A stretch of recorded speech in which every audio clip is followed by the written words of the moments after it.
آج کا سوال۔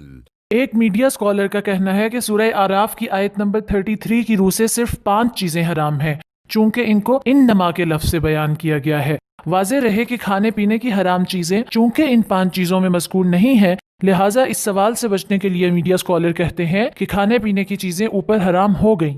ان کے اس موقف کی بابت آپ کی کیا تحقیق ہے؟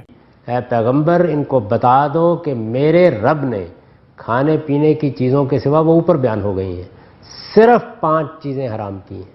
یہ آپ کے پروردگار کا ارشاد ہے، اور اس زور کے ساتھ ہے کہ کل انما حرم ربی، ان سے کہہ دو اے پیغمبر کہ میں نے صرف یہ چیزیں حرام کی۔ یہ ہمیشہ کے لیے خدا نے طے کر دیا ہے کہ کھانے پینے کی چیزوں کے علاوہ وہ اوپر بیان کر دی ہیں، یہ صرف 5 چیزیں حرام ہیں۔ جی، آپ کا سوال بجا ہے، اور ہم بجا طور پر بڑے ادب کے ساتھ اپنے میڈیا اسکالر سے یہ سوال کرنے کا حق رکھتے ہیں کہ آپ نے سورہ آراف کی آیت نمبر 33 کی تشریح کرتے ہوئے ایک بات پر بڑا اصرار کیا کہ کھانے پینے کی چیزوں کے سوا کہ وہ اوپر بیان ہو گئی ہیں۔ آپ کا ہر سننے والا بجا طور پر آپ سے سوال کرنے کا یہ حق رکھتا ہے کہ آپ انہیں بتائیں کہ اوپر کہاں بیان ہوئی ہیں۔ کیا سورہ آراف میں آیت نمبر 33 سے پہلے بیان ہوئی ہیں؟ تو سورہ آراف میں کھانے پینے کی چیزوں کی حرمت کا کوئی ذکر نہیں ہے، تفصیلی ذکر نہیں ہے۔ سوال نمبر 2، کھانے پینے کی چیزوں کی حرمت کا تفصیلی ذکر سورہ مائدہ میں ہے۔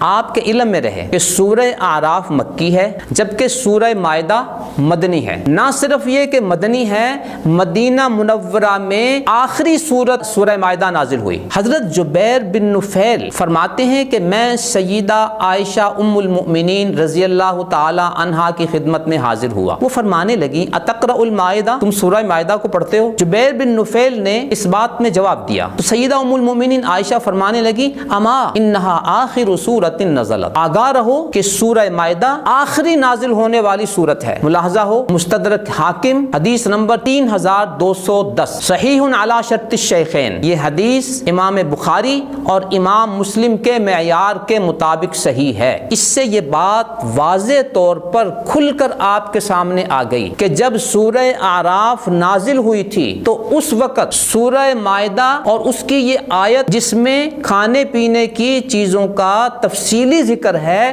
وہ نازل ہی نہیں ہوئی تھی۔ تو پھر قل انما حرم کی تشریح میں کس بنیاد پر یہ کہا جا سکتا ہے کہ کھانے پینے کی چیزوں کے علاوہ کے اوپر بیان ہو گئیں؟ ابھی تو وہ نازل ہی نہیں ہوئی۔ ایک اور سوال، ہمارے میڈیا اسکالر ان 5 چیزوں کی حرمت کا انحصار کر کے اور انما سے استدلال کر کے یہ ثابت کرنے کی کوشش کرتے ہیں کہ ان 5 چیزوں کے علاوہ کوئی چیز حرام نہیں، لہٰذا موسیقی بھی حلال، مصوری بھی حلال، تھیٹر بھی حلال، یہ ساری چیزیں حلال ہیں۔ انہیں معلوم ہے کہ جب میں انما کے حصر سے استدلال کرتے ہوئے ان چیزوں کو حلال قرار دوں گا تو مجھ پر یہ سوال ہوگا کہ حضور ان 5 چیزوں کے علاوہ کھانے پینے کی جو چیزیں ہیں وہ تفصیلی طور پر حرام کر دی گئی ہیں جن کا ان 5 چیزوں میں کوئی ذکر نہیں ہے، تو وہ اپنے طور پر اپنی ہر گفتگو میں یہ استثناء شامل کر دیتے ہیں اس آیت نمبر 33 کی تفصیل اور تفسیر بیان کرتے ہوئے کہ کھانے پینے کی چیزوں کے علاوہ آیت نمبر 33 قل انما حرم کی تفسیر بیان کرتے ہوئے آپ کا یہ استثناء کس علمی بنیاد پر ہے؟ قرآن میں کہیں اس بات کا ذکر ہے کہ انما حرم ربی، کھانے پینے کی چیزوں کے علاوہ میرے اللہ نے ان 5 چیزوں کو حرام قرار دیا؟ کسی حدیث میں اس بات کا ذکر ہے کہ انما حرم ربی الفواحش،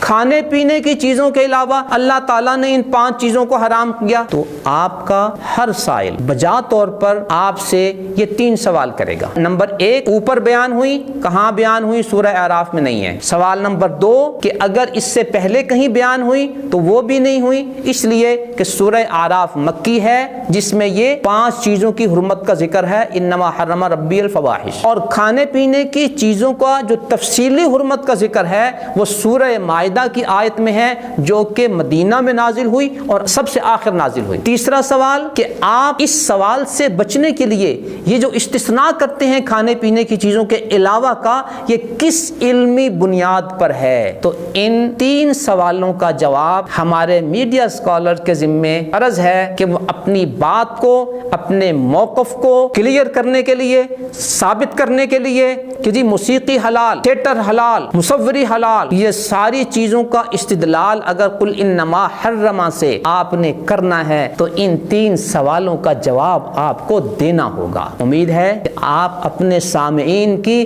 اس علمی تشنگی کا کوئی علمی سامان کریں گے انشاءاللہ۔ نظروا للطيبة ونور طه يسطعون